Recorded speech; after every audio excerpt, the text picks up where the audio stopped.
निष्पक्ष निर्भीक जन क्रांति का पक्षधर एक सैलाब, बिना डरे जनता की हक की आवाज मेट्रो टुडे लाइव पर फॉलो एवं सब्सक्राइब करें। हम हैं आपकी असली आवाज मेट्रो टुडे लाइव। नमस्कार सर, मैं हूं सुशील शंकर विग और आप देख रहे हैं metro today live. Metro today live आज का बढ़ता हुआ चैनल है सर, और हमारे यहाँ आज का जो टॉपिक लिया है हम लोगों ने वो ये लिया है, राजस्थान में किसकी सरकार बनेगी और राजस्थान में क्या उठापटक हो रहा है।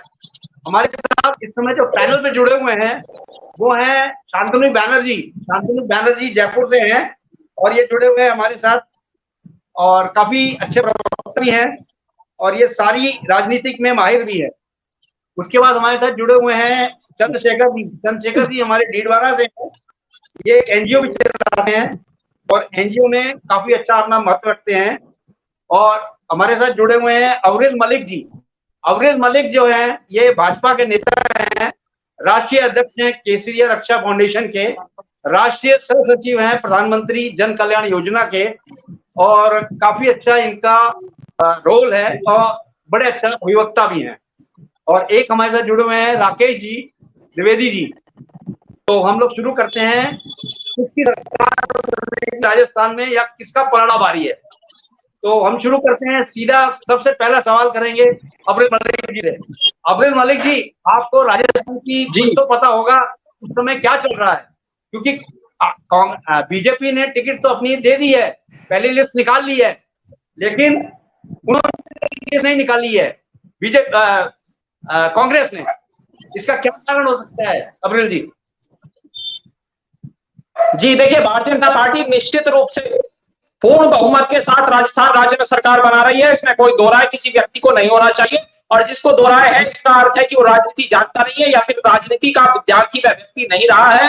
राजनीति को समझने वाले हर व्यक्ति को आज के समय में यही लग रहा है, जो खुद को पॉलिटिकल पंडित बताया करते थे, वे सारे पॉलिटिकल पंडित, चाहे कोई भी पॉलिटिकल पंडित हो, वो इसी बात को स्पष्ट कह रहा है कि भारतीय जनता पार्टी की सरकार राजस्थान के अंदर निश्चित तौर पर आ रही है, इसमें कोई दो राय नहीं है। किसी को कोई समस्या आशंका है तो वो अपनी समस्या को अपने अंदर दबाए रखे, लेकिन जनता का जो मूड है वो भारतीय जनता पार्टी के पक्ष में है और भारतीय जनता पार्टी को जनता वोट देने जा रही है और भारतीय जनता पार्टी ही निश्चित रूप से राजस्थान के अंदर जीतेगी और भाजपा का ही मुख्यमंत्री बनेगा, ये स्पष्ट है।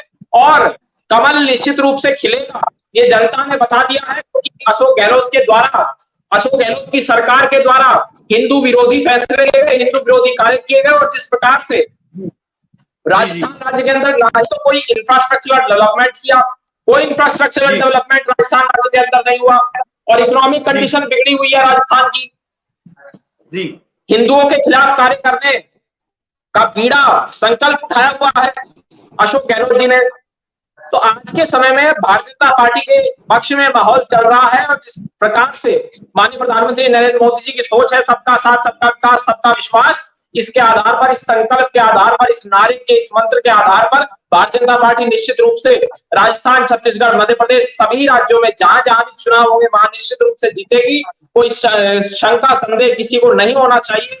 और ये क्लियर है, जिस प्रकार से ग्रीन ग्रोथ की बात, ग्रीन ग्रोथ को बढ़ाने की बात हमारी केंद्र की सरकार कर रही है, अपनी क्षमता को विकसित करने की बात कर रही है, make in India, smart city, ये सब किसने बात की?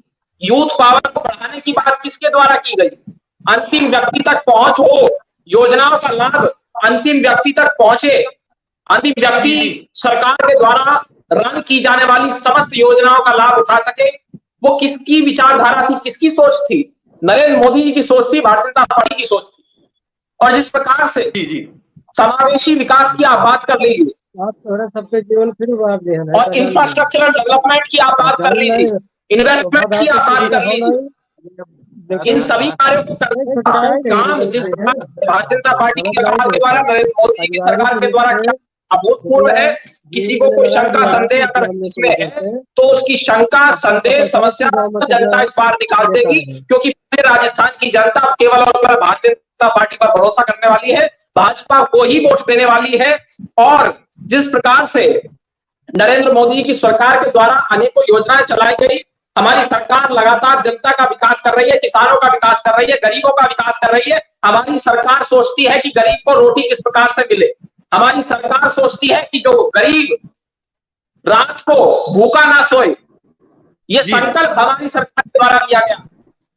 गरीब तक भोजन पहुंचे, गरीब तक आवास पहुंचे, आवास की सुविधा गरीब तक पहुंचे, घर मिले, इसका संकल्प मोदी जी के द्वारा किया गया। और जिस प्रकार से शौचालयों का निर्माण कराने का कार्य नरेंद्र मोदी के द्वारा किया गया, और इसके साथ साथ मैं बता देता हूं, स्वच्छ भारत अभियान किसने चलाया?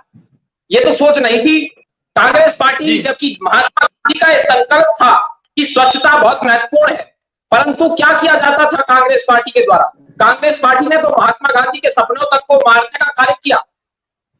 और इस प्रकार से ये टूल किट वाले हो या फिर जितने भी किसान आंदोलन की साजिश रचने वाले हो, इनसे अब कोई फर्क नहीं पड़ने वाला। केवल और केवल किसान, गरीब, हर वर्ग, हर तबका आज के समय में भारतीय जनता पार्टी के साथ है।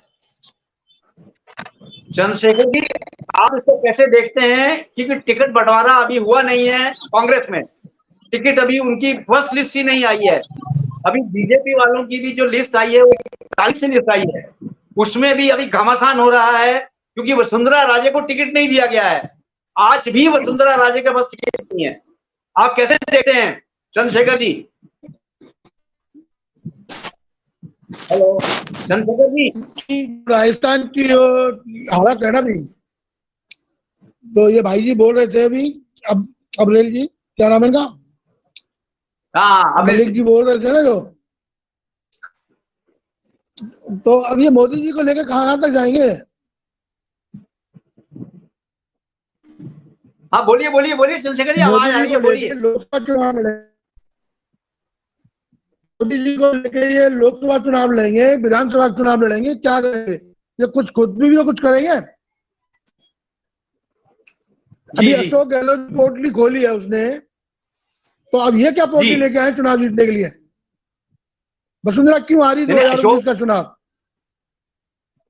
चलो मानते हैं अशोक गहलोत जी ने पोटली खोली है, लेकिन बीजेपी नहीं आई है अभी तक, उसमें क्या टिप्पणी है आपकी? कांग्रेस की पहली लिस्ट अभी तक डिक्लेयर नहीं हुई है। लिस्ट में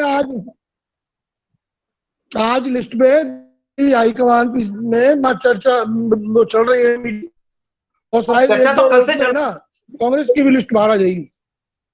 जी जी जी, कल से, हाँ कल से चर्चा चल रही है।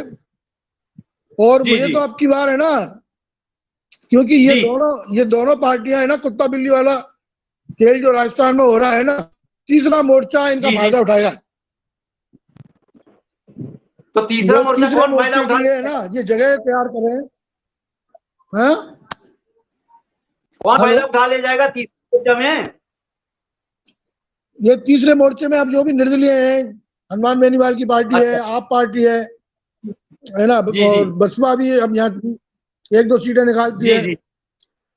जी जी, तो ये मतलब क्योंकि इनके आपस की लड़ाई में, क्योंकि अभी बीजेपी की जो पहली लिस्ट है ना, तो पहली लिस्ट का ही कितना विरोध हो रहा है, क्योंकि अभी है ना राजस्थान की राजनीति क्या, इंडिया की राजनीति का यह है कि जिसको टिकट नहीं मिलती है ना, वो ही विरोधी हो जाता है। जी जी जी, इसकी सेवा करने वाले ये नेता मुझे तो लगते नहीं है। जी जी शांतनु जी, आप कैसे देखते हैं इस? मैं एनजीओ चलाता हूँ। कांग्रेस बीजेपी की लिस्ट आ चुकी है, और बीजेपी की लिस्ट आने के बाद भी बीजेपी में जो कदावर नेता माने जाती थी, वो भी, उनको भी टिकट नहीं मिल रहा है, वो भी घमासान कर रही है। शांतनु जी। जी विक साहब, ऐसा है कि सबसे पहले तो मैं ये बोलूंगा कि ये विधानसभा के चुनाव हैं, तो इसमें राष्ट्रीय मुद्दों को नहीं लिया जाए, और मैं बिना पक्षपात के, बिना बीजेपी की या बिना कांग्रेस के, मैं बिना पक्षपात हुए मैं ये बातें कहूंगा। जो टिकट मिली, जो बीजेपी की टिकटें जो अभी तक दी गई हैं, उसमें कद्दावर नेताओं में कुछ नाम महरूम है, वो नाम नहीं है अभी तक। सबसे पहली बात तो ये है कि बीजेपी ने अभी तक कोई मुख्यमंत्री का चेहरा स्पष्ट नहीं किया है।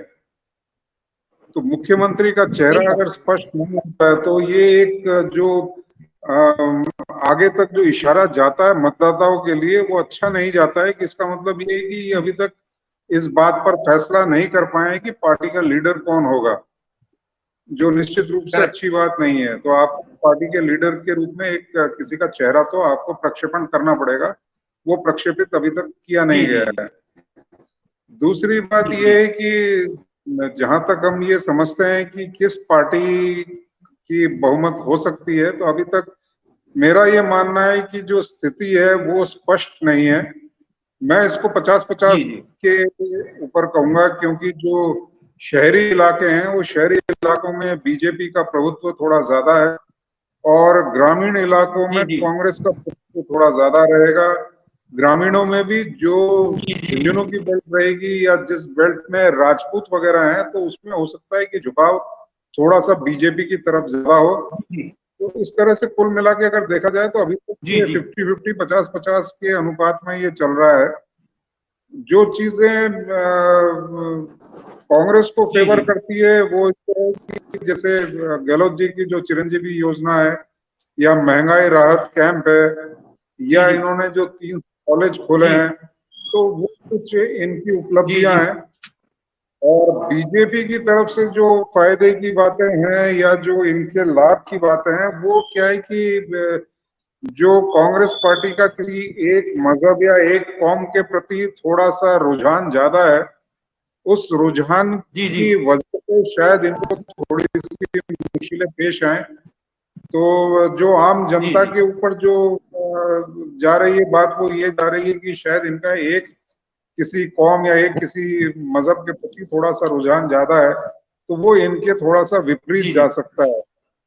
तो संतुलन जहां तक है, तो क्योंकि बीजेपी ने कोई इतनी बड़ी उपलब्धि गहलोत जी के शासन के पहले हासिल नहीं की है जिसकी वो उल्लेख कर सकें, तो उसका उल्लेख वो करने की हालत में नहीं है। तो इसीलिए अगर कोई चीज है तो वो मोदी जी हैं, और मोदी जी को सम्मुख रख के अगर विधानसभा का चुनाव लड़ा जाए तो वो मेरे ख्याल से शायद कुछ बैठती नहीं है बात, क्योंकि विधानसभा का जो इलेक्शन है, विधानसभा का जो चुनाव है, वो राज्य का मुद्दा है। और राज्य के मुद्दे में आप किसी केंद्र के व्यक्ति को लाकर उसकी छवि के साथ आप वोट मांगे कि भाई पूरे देश में ऐसा काम हुआ है, तो वो देश का काम मेरे ख्याल से थोड़ा सा उल्लेखित करना शायद ठीक ना हो। हम बात करें कि राज्य के स्तर पे क्या हुआ है, तो वो ज्यादा उचित रहेगा। और दोनों पक्षों का करीब मेरे ख्याल से 50-50 का ही हिसाब चल रहा है। अभी हमारे साथ जुड़े हैं पराशर साहब। पराशर साहब जो हैं एस्ट्रोलॉजर भी हैं और बहुत बड़े ज्ञानी भी हैं, ये पूरे फर्स्ट क्लास प्रवक्ता भी हैं। पराशर साहब, आपका स्वागत है मेट्रो टुडे लाइव में। आप बताएं सर पराशर साहब की आपकी क्या एस्ट्रोलॉजी क्या कहती है, बीजेपी और कांग्रेस या थर्ड पार्टी? गत 2 माह से ग्रह गोचर बहुत ज्यादा विपरीत है, राजनीति के शासकों के विपरीत योग बन रहे हैं। तो जो भी रूलिंग पार्टी है उनको प्रॉब्लम आएगी ग्रहों के अनुसार। राहु केतु का शनि का मुख्य रूप से परिवर्तन राज्य सरकारों में परिवर्तन भी दर्शा रहा है। राज्य सरकारों का परिवर्तन होना निश्चित है। और जिस प्रकार से शांतनु जी बता रहे हैं कि केंद्र से किसी भी व्यक्ति का आना राज्य के चुनाव के लिए बेहतर नहीं है, ये मैं भी सही समझता हूँ कि केंद्र के चेहरे पर राज्य के चुनाव नहीं लड़े जाते।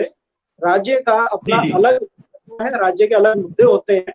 राज्य सरकार अपने मुद्दों पर ही अगर बात करे या वहां की क्षेत्रीय भौगोलिक समस्याओं पर आधारित होकर के ही अगर चुनाव लड़े जाए, वही बेहतर है। इस समय अगर अपन राजस्थान की बात करें तो मैं समझता हूँ कि राजस्थान में कांग्रेस और बीजेपी दोनों ही अपना बहुमत खोते जा रहे हैं। कांग्रेस का दमनकारी शासन जो है वो जनता पसंद नहीं कर रही। 2 नगर निगम बनाई गई, 2 नगर निगम में इन्होंने कार्य नहीं होने दिया, जनता त्रस्त है। और प्रशासन शहरों के संग में जब पट्टा बांटने का जब मौका आया है तो सरकार के अपने खुद के भी नुमाइंदे इस अभियान को तोड़ रहे हैं। इस अभियान में आम जनता को फायदा नहीं हुआ है। महापौर इसमें पकड़ी गई, पूरा परिवार इसमें लिप्त पाया गया। पट्टों को देने में लाखों का लेन देन हो रहा है, जनता त्रस्त है। कई जगह देखने में आया कि जिन लोगों को नहीं देना चाहिए था पट्टा, ऐसे लोगों को भी पट्टा मिल गया। उनके कुछ मामले कोर्ट में लंबित हैं। कुल मिलाकर के सरकार ने नगर निगम में दोनों मेयर को काम करने नहीं दिया, जिससे कि आम जनता के जो डायरेक्ट काम होने थे, साफ सफाई है, रोड की लाइटें हैं, रोड बनना है, ये सब काम नहीं हुआ। ऊपर ही कमली जामा पहना दो आप, ऊपर तौर से कितनी ही बिल्डिंगें बना दो, आम जनता के पेट को जब तक रोटी पहुंचेगी, उसको सड़क अगर दुरुस्त नहीं मिलेगी, तब तक काम नहीं बनने का। और मैं समझता हूँ कि भाजपा भी अपने कुछ नेताओं के चलते हुए नुकसान उठाएगी। कुछ पुराने नेता ये चाहते हैं कि मुझे सीट मिले, नयों को मौका नहीं देना, ये भी गंभीर चीज है। भाजपा और कांग्रेस दोनों ही इस समय अंतर्घात के शिकार होंगे इस बार। जी अब्रिल जी, आपने सुना अभी पराशर साहब ने क्या बोला। अब मुझे तो ये लगता है कि बीजेपी और कांग्रेस की जो अंदर की लड़ाई है वो बाहर नहीं आ रही है, क्योंकि बीजेपी ने काम तो करेगी, बीजेपी चाहती है कि यहाँ सत्ता में आए, लेकिन कांग्रेस ने भी अपना पूरा जोर लगा रखा है। वो जोर इस तरह लगा रखा है कि कांग्रेस ने एक तो जो अभी लिस्ट नहीं निकाली है, वो ये देखना चाहती है कि अभी बीजेपी में कितनी और लड़ाइयां होगी और अपनी लड़ाइयों के कारण ही बीजेपी बैकफुट पे जाए, ये कांग्रेस देख रही है। नहीं तो आज तक तो वो लिस्ट निकाल देती। आपकी क्या रिएक्शन है अब्रिल जी? जी देखिए, कांग्रेस सोच रही है कि भाजपा में लड़ाइयां हो, ये हो वो हो, ऐसा कुछ नहीं है। कांग्रेस में खुद कलह मची हुई है। मध्य प्रदेश की आप बात कर लीजिए, मध्य प्रदेश का क्या हाल है, लिस्ट आते ही क्या कलह मच रही है कांग्रेस के अंदर। मध्य प्रदेश की आप देखिए, तो मध्य प्रदेश से आपको उत्तर मिल जाएगा आपके प्रश्न का। जहां तक राजस्थान का प्रश्न है, जहां तक राजस्थान का आपका प्रश्न है, तो मैं आपको बता देता हूं कि भारतीय जनता पार्टी पूर्ण बहुमत की सरकार बनाएगी। जिस दिन सरकार बन जाएगी उस दिन फिर मैं आपके टीवी चैनल के माध्यम से, आपके चैनल के माध्यम से जवाब देने के लिए आपके पास बैठ जाऊंगा, आपके चैनल पर अवश्य आऊंगा। इसमें कोई शंका, कोई संदेह नहीं है। और निश्चित रूप से सरकार बनने जा रही है, भारतीय जनता पार्टी की पूर्ण बहुमत की सरकार बनेगी, भाजपा का ही मुख्यमंत्री बनेगा और नरेंद्र मोदी जी के नाम पर जनता वोट देगी। नरेंद्र मोदी जी को ही अपना नेता जनता मानती है और नरेंद्र मोदी जी के नाम पर पूर्ण बहुमत की सरकार अगर ना बन जाए तो आप मुझे बताइएगा, क्योंकि जनता के लिए हम काम कर रहे हैं। हम जनता के लिए कार्य कर रहे हैं, जनता की भलाई के लिए कार्य कर रहे हैं, जनता की सेवा कर रहे हैं, जनता को आगे बढ़ाने, जनता को मजबूत करने का काम कर रहे हैं। हम टुकड़े टुकड़े गैंग में से नहीं है, हम जामिया मिलिया इस्लामिया गैंग से नहीं है, हम गौरक्षा गौसेवा करने वाले लोग हैं, हम शाहीन बाग गैंग के सदस्य नहीं है, हम टुकड़े टुकड़े गैंग नहीं है। जो टुकड़े टुकड़े गैंग है उसको जनता मुंह तोड़ जवाब दे देगी। जनता बैठी है जवाब देने के लिए। और जिस प्रकार से आतंकवादियों को मुंह तोड़ जवाब देता है, जिस प्रकार से भारतीय जनता पार्टी केंद्र सरकार नरेंद्र मोदी के नेतृत्व में आतंकवादियों को मुंहतोड़ जवाब देती है, वो सब जानते हैं। जितने पैनलिस्ट यहाँ पर मौजूद होंगे वो भी इस बात से इनकार नहीं कर सकते। और जिस प्रकार से सैनिकों के सम्मान को बढ़ाने की बात हो, वो नरेंद्र मोदी जी के नेतृत्व में हुआ है। युवाओं का सम्मान बढ़ा है, बेरोजगारी समाप्त करने का कार्य किया गया है, स्वरोजगार को उत्पन्न करने का कार्य किया गया है। अब सारी सरकारी नौकरियां मिले उसको रोजगार कहता हो तो असंभव है।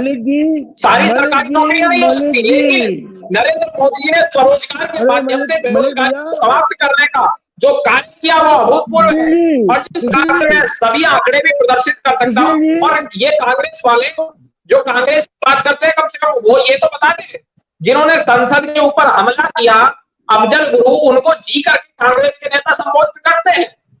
अब वो कौन लोग हैं आपको ही मालूम होगा, कितने सम्मानजनक शब्दों से बताया जाता है तो सबको मालूम है। और जिस प्रकार से नरेंद्र मोदी जी ने प्रधानमंत्री विश्वकर्मा योजना चलाई, दुनिया जानती है, पूरा देश जानता है किस प्रकार से लाभ मिलना प्रारंभ हुआ।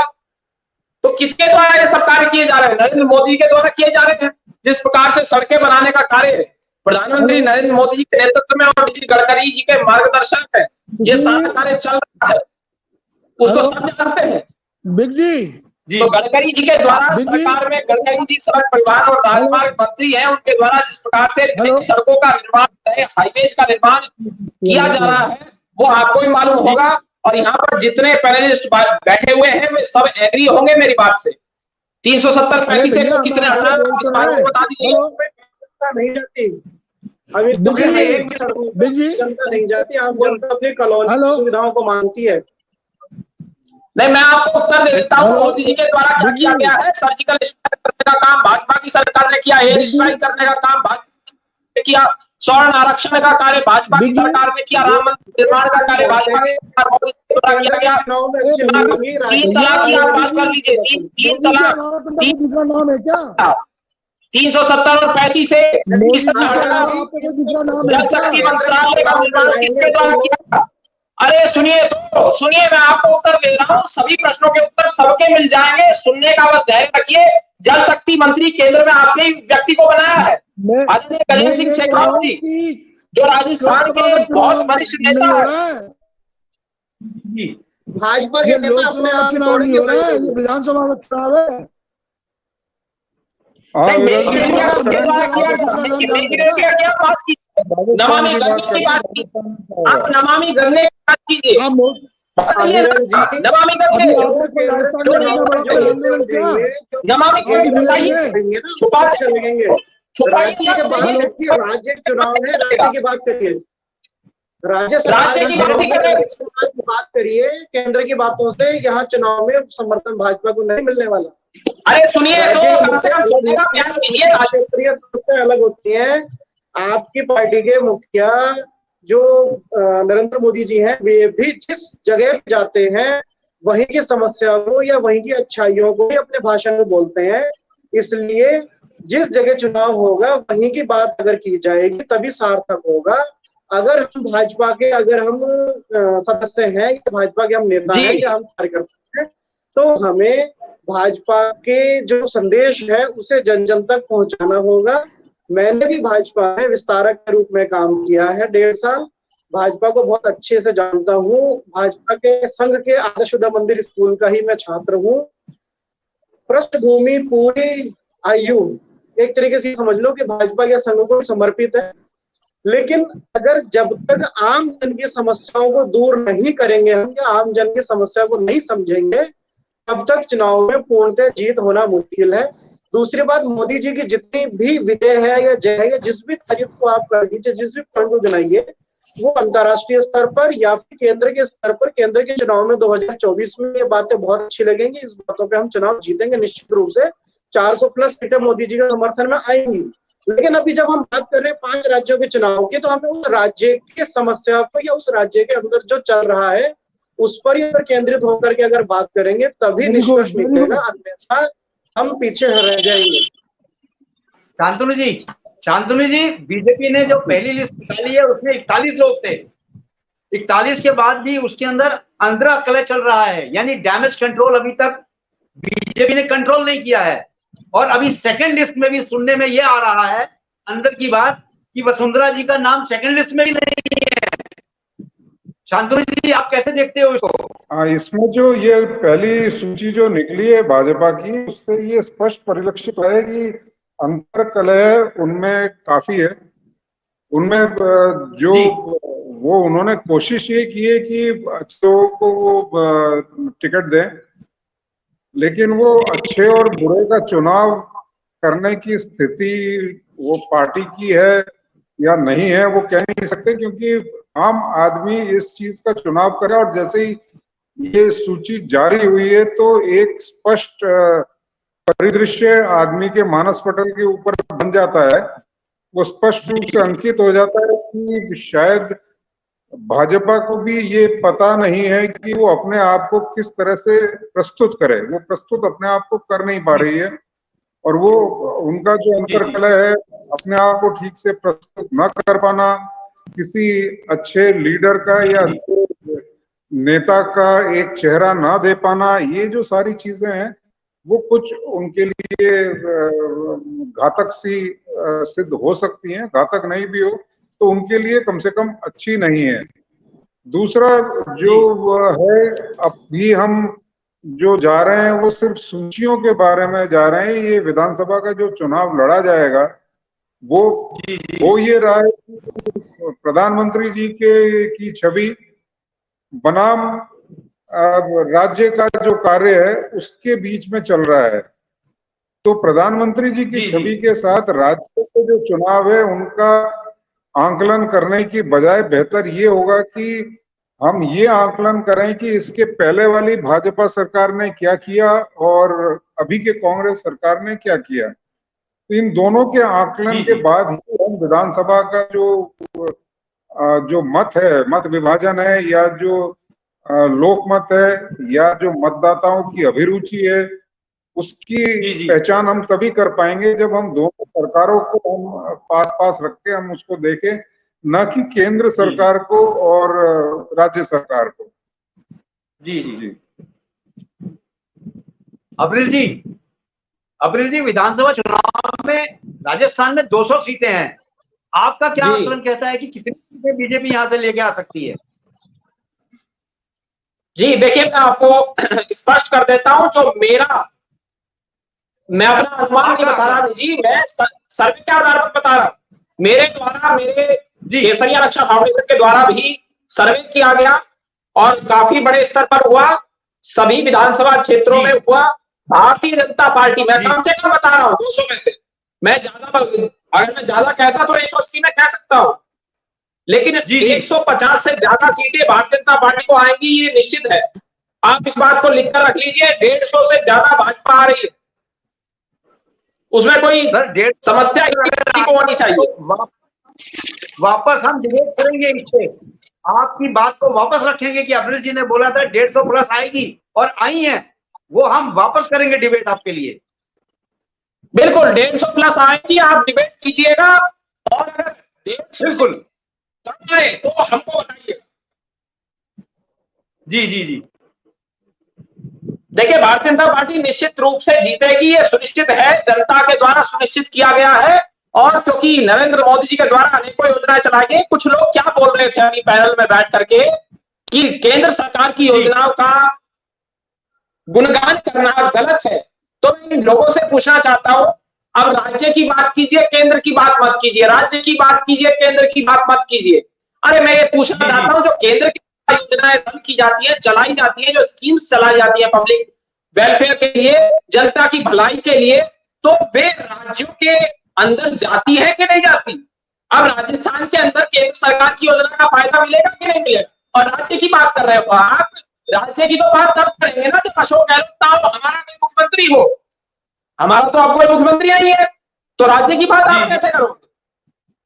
अब जो अशोक गहलोत जी के द्वारा गलतियां की गई है, गलत कार्य किए गए हैं, उनको गिनाने का कार्य हमारे द्वारा किया जा रहा है। हमारे द्वारा इसके साथ साथ अपना कार्य जो केंद्र सरकार के द्वारा किया गया उसको भी दिखाया जा रहा है।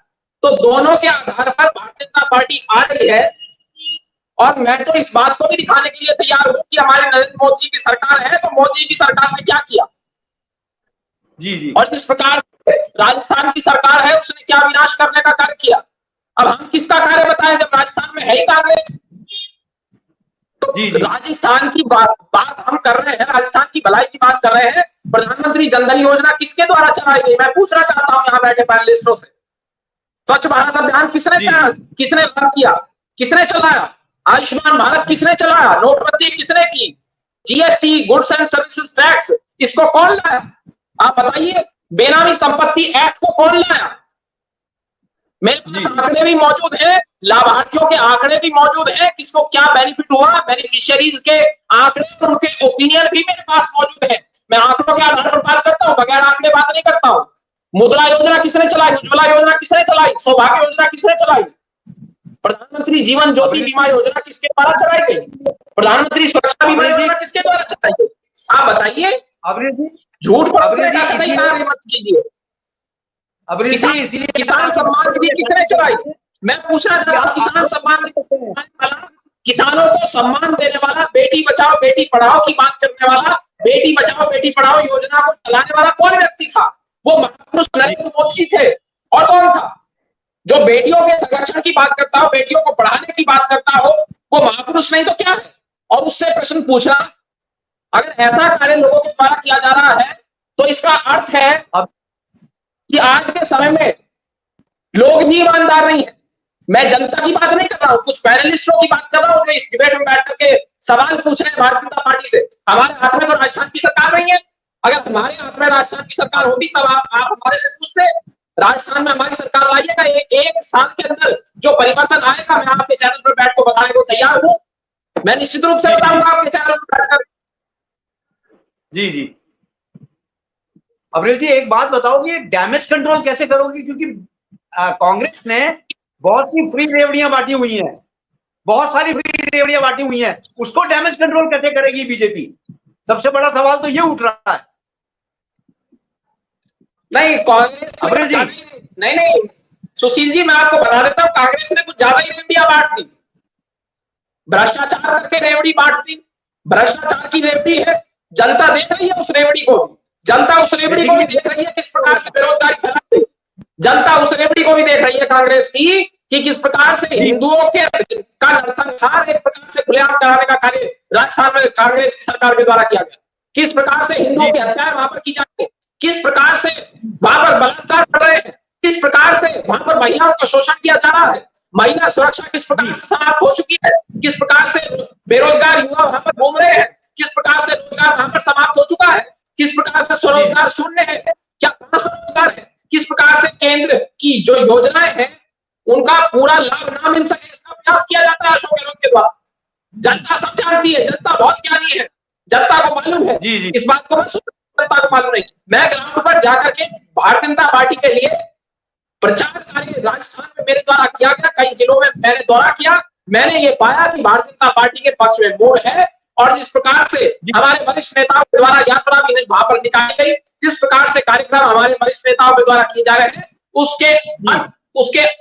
उसके तहत उसका अंत क्या निकला उसको मैं बता सकता हूं कि भारतीय जनता पार्टी की निश्चित रूप से सरकार आ रही है और विजय भारतीय जनता पार्टी प्राप्त कर रही है, उसमें जरा भी किसी को शंका नहीं होनी चाहिए। और जिस प्रकार से मैंने 150 प्लस सीटें आज बता दी वो सुनिश्चित है।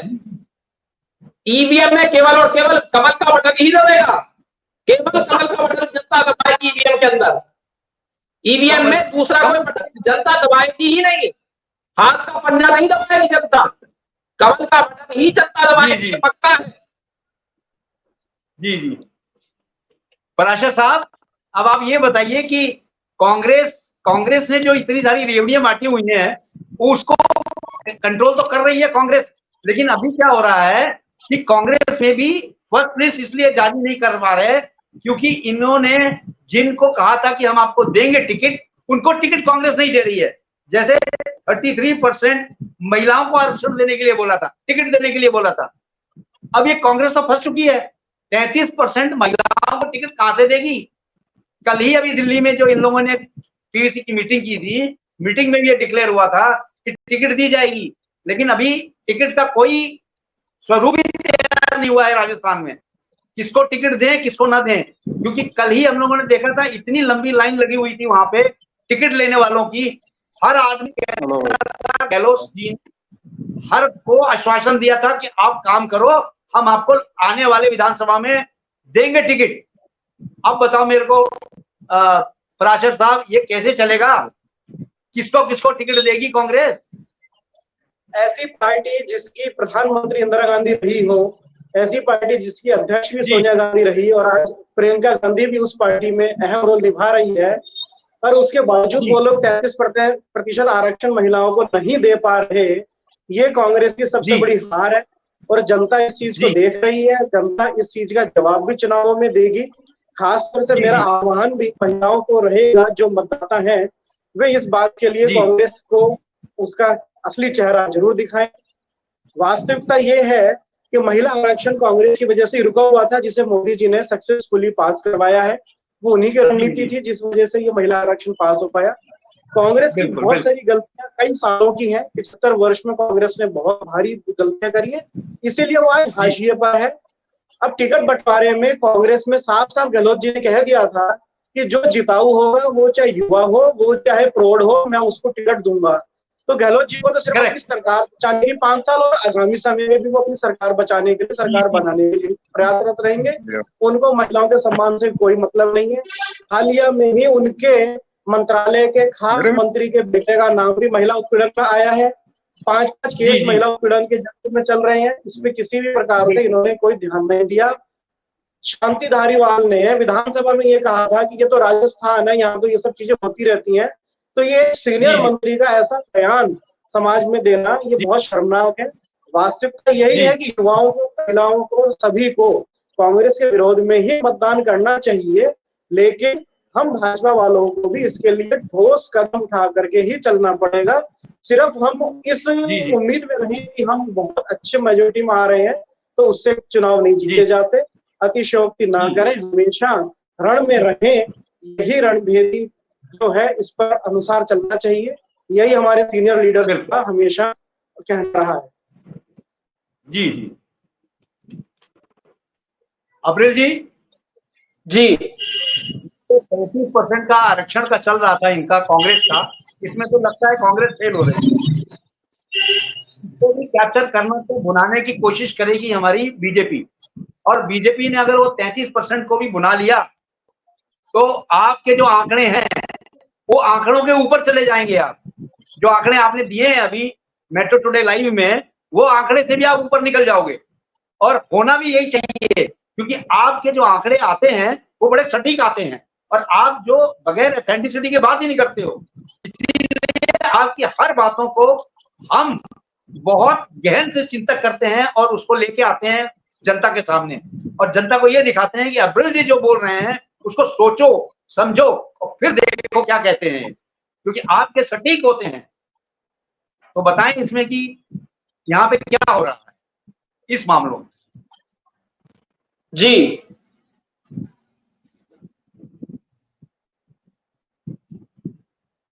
महिला आरक्षण के मामले में जो टिकट जो दे रहे हैं वो क्या होगा? आवाज आ रही है सुशील जी? हाँ आ रही है सर, आ रही है। जी देखिए, मैं इस बात को स्पष्ट करना चाहता हूं आपके चैनल के माध्यम से कि जिस प्रकार से मैंने आपको पहले भी बताया, जिस प्रकार से उत्तर प्रदेश में योगी जी की सरकार कार्य कर रही है, उसी तरीके से राजस्थान में जब भाजपा की सरकार बनेगी उसी तरीके से कार्य करेगी।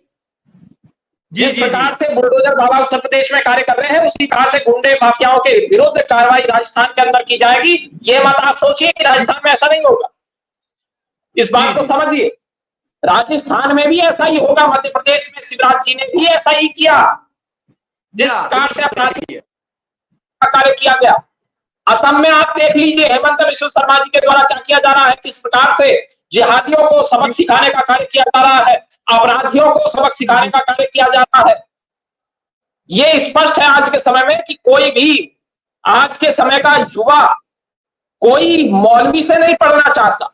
सब चाहते हैं कि उसके हाथ में स्मार्टफोन हो, सब चाहते हैं कि वो लैपटॉप से शिक्षा ग्रहण करे, सब चाहते हैं कि मॉडर्न एजुकेशन हो। लेकिन जो लोग जबरदस्ती इस प्रकार से कार्य कर रहे हैं और अपने जितने भी लोग हैं मुस्लिम समाज के, उनको पीछे खींचने का कार्य कर रहे हैं, बिल्कुल गलत है। वो बिल्कुल उचित नहीं है। ये अपनी कम्युनिटी को पीछे खींचने का कार्य कर रहे हैं। और जिस प्रकार से मोदी जी कार्य कर रहे हैं, मुस्लिम समाज के विकास के लिए कार्य कर रहे हैं, उनको शिक्षित करने के लिए कार्य कर रहे हैं। आज तक मुसलमानों को कांग्रेस पार्टी ने, और मैं ओवैसी की भी बात कर रहा हूं, ओवैसी ने भी कुछ नहीं दिया, सपा ने भी कुछ नहीं दिया। मुसलमानों को केवल और केवल जिहादी बनाने का कार्य किया, दंगाई बनाने का कार्य किया। इनको रोजगार के रूप में क्या दिया? कोई पिंचर वाला है, इस प्रकार के कार्य कर रहे हैं, आपको सब मालूम है। कोई पंचर लगा रहा है, कोई और छोटा रोजगार कर रहा है, कोई लोहे का छोटा कार्य कर रहा है। तो यही सब कार्य कर रहे हैं। क्या दिया कांग्रेस ने इन लोगों को? और भारतीय जनता पार्टी ने क्या दिया? इनको शिक्षित बनाया। आज के समय में मुसलमान और अल्पसंख्यक वर्ग शिक्षित बन रहा है और शिक्षा में ही ताकत है, जनसंख्या वृद्धि में ताकत नहीं है। इस बात को सुन लीजिए। और जनसंख्या नियंत्रण कानून भी बहुत जल्द आने वाला है, ये भी स्पष्ट है। जनसंख्या नियंत्रण कानून भी आएगा, पीओके भी आएगा। जितना परिवर्तन होना चाहिए सब होगा। काशी मथुरा मंदिर आंदोलन भी चलेगा। काशी और मथुरा में भी हिंदुओं का हक मिलकर के रहेगा। जो हिंदुओं की भूमि है जी। उसको कोई नहीं हड़प सकता, किसी की हिम्मत नहीं है इतनी कि कोई हड़प ले। और आज के समय में हमारी न्यायपालिका, हमारी न्याय व्यवस्था काफी मजबूत है और निश्चित रूप से हमें अपनी न्यायपालिका के ऊपर पूर्ण भरोसा है, पूरा भरोसा है और निश्चित रूप से न्याय होगा। और जिस प्रकार से आक्रांताओं के द्वारा गलत कार्य किए गए उनको मिटाने का कार्य अब होने वाला।